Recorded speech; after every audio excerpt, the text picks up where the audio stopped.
চন্দনাইশত মাদক বিরোধী বিশেষ অভিযানত ৮০ লিটার চুলাই মদ সহ ৩ মাদক কারবারিকে গ্রেফতার করেছে পুলিশে।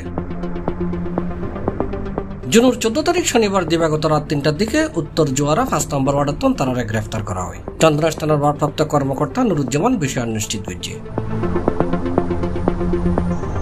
গ্রেফতারকৃত ৩ জন হল পটিয়া হাটগাঁও ইউনিয়নের মহল্লাপাড়ার সাইদুল আলম, পটিয়া থানার হাটগাঁও ইউনিয়নের আব্দুল হালেক এবং পটিয়া হাটগাঁও ইউনিয়নের মহল্লাপাড়ার শহীদুল আলম।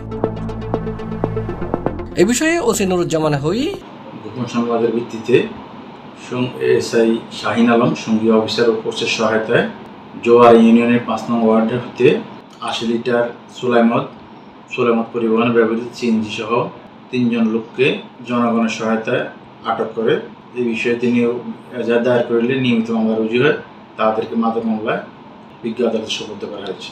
এই অভিযান অব্যাহত আছে। আটককৃত ৩ জনের মাদক মামলায় আদালতত প্রেরণ করেছে পুলিশে। C+ TV, Chittagong.